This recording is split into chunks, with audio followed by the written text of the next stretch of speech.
دنیا میں ہر انسان کامیابی چاہتا ہے، سکون چاہتا ہے، عزت چاہتا ہے اور سب سے بڑھ کر اللہ کی رضا چاہتا ہے۔ لیکن سوال یہ ہے کہ واقعی ہم وہ کام کر رہے ہیں جو ہمیں اللہ کی قربت دلا سکتے ہیں؟ اسلام صرف ایک مذہب نہیں بلکہ مکمل ضابطہ حیات ہے جو زندگی کے ہر پہلو میں رہنمائی دیتا ہے۔ اللہ نے مسلمانوں پر کچھ بنیادی فرائض عائد کیے ہیں جنہیں پورا کیے بغیر ان کا ایمان مکمل نہیں ہو سکتا۔ یہ وہ ستون ہے جو دین کی عمارت کو مضبوط رکھتے ہیں، اور اگر ان میں سے کوئی ایک بھی کمزور ہو جائے تو ایمان کی بنیاد ہل جاتی ہے۔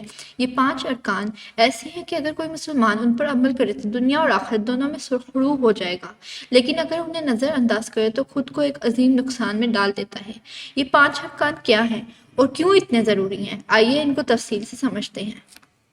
شہادت اسلام میں داخلے کی کنجی۔ ذرا سوچئے، اگر کوئی کسی ملک کی شہریت لینا چاہے تو اسے اس ملک کے قوانین کو تسلیم کرنا پڑتا ہے۔ اسی طرح اگر کوئی مسلمان بننا چاہے تو اسے سب سے پہلے کلمہ شہادت کو قبول کرنا ہوتا ہے، جو کہ یہ ہے: لا الہ الا اللہ محمد الرسول اللہ، اللہ کے سوا کوئی معبود نہیں اور حضرت محمد صلی اللہ علیہ وسلم اللہ کے رسول ہیں۔ یہ صرف الفاظ نہیں بلکہ ایک عہد ہے کہ ہم اللہ کے سوا کسی کو معبود نہیں مانیں گے اور حضرت محمد صلی اللہ علیہ وسلم کی دی گئی تعلیمات پر عمل کریں گے۔ اگر کوئی شخص باقی تمام عبادت کر لے لیکن اس گواہی کو دل سے نہ مانے تو اس کا اسلام مکمل نہیں ہو سکتا۔ نماز اللہ سے تعلق قائم کرنے کا ذریعہ۔ سوچئے، اگر کوئی شخص اپنے ماں باپ سے بات کرنا چھوڑ دے تو کیا ان کا رشتہ مضبوط رہے گا؟ نہیں۔ اسی طرح اگر کوئی مسلمان اللہ سے تعلق جوڑنے کے لیے نماز نہ پڑھے تو وہ اللہ سے دور ہو جاتا ہے۔ رسول اللہ صلی اللہ علیہ وسلم نے فرمایا، قیامت کے دن سب سے پہلے نماز کا حساب ہوگا۔ اگر وہ درست ہوئی تو باقی اعمال بھی قبول ہوں گے، اگر وہ خراب ہوئی تو باقی اعمال بھی خراب ہوں گے۔ 5 وقت کی نماز صرف ایک فریضہ نہیں بلکہ ایک نعمت ہے جو دن میں 5 بار ہمیں اللہ کے قریب ہونے کا موقع دیتی ہے، ہمارے گناہوں کو مٹاتی ہے اور دل کو سکون بخشتی ہے۔ اللہ تعالیٰ نماز کے بارے میں سورۃ العنکبوت کے آیات نمبر 45 میں فرماتے ہیں: اُتْلُ مَا أُوحِیَ إِلَيْکَ مِنَ الْکِتَابِ وَأَقِمِ الصَّلَاةَ إِنَّ الصَّلَاةَ تَنْہَىٰ عَنِ الْفَحْشَاءِ وَالْمُنکَرِ وَلَذِکْرُ اللہِ أَکبر وَاللّٰهُ یَعْلَمُ مَا تَصْنَعُونَ، جس کا ترجمہ کچھ یوں ہے: اور نماز قائم کرو، بے شک نماز بے حیائی اور برائی سے روکتی ہے۔ زکوٰۃ مال میں برکت اور غربت کا خاتمہ۔ ہم میں سے اکثر لوگ مال کمانے میں اتنے مگن ہو جاتے ہیں کہ دوسروں کی ضروریات بھول جاتے ہیں، لیکن اسلام ہمیں یہ سکھاتا ہے کہ دولت میں اصل برکت تب ہے جب ہم دوسروں کا بھی حق ادا کریں۔ زکوٰۃ دینا صرف ایک سماجی فریضہ نہیں بلکہ اللہ کا حکم ہے جو ہر صاحب استطاعت مسلمان پر فرض ہے۔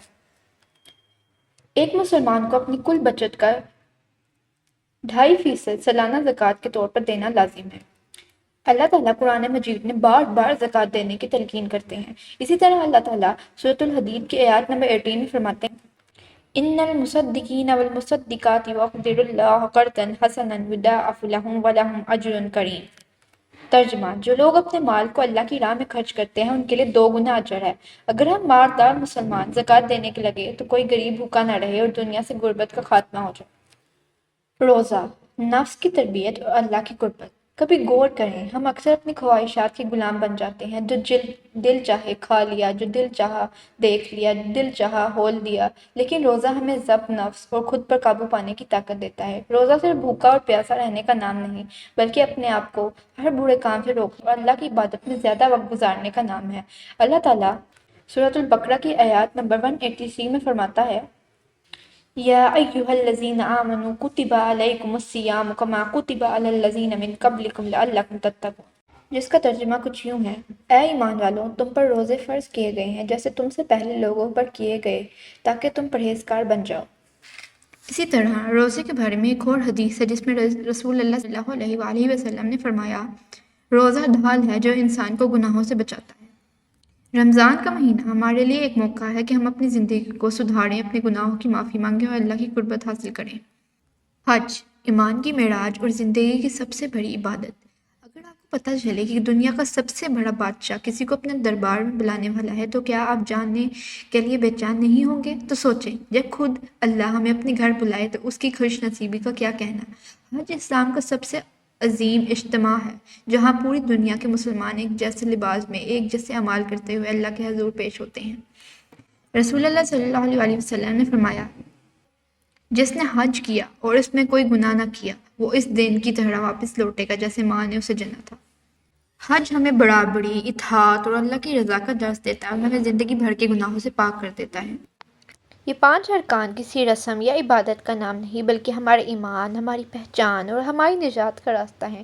اگر کوئی شخص ان پر عمل کرے تو اس کی زندگی کامیاب، موت پر نور اور آخرت سنور جاتی ہے، لیکن اگر کوئی انہیں نظر انداز کرے تو نقصان میں رہتا ہے، چاہے وہ دنیا میں کتنا ہی کامیاب کیوں نہ ہو۔ یہ ارکان ہمیں یاد دلاتے ہیں کہ اصل کامیابی صرف اللہ کی رضا میں ہے اور جو اللہ کی رضا پالے وہی اصل میں کامیاب ہے۔ اللہ تعالی ہم سب کو ہدایت دے اور نیک عمل کرنے کی توفیق دے، آمین۔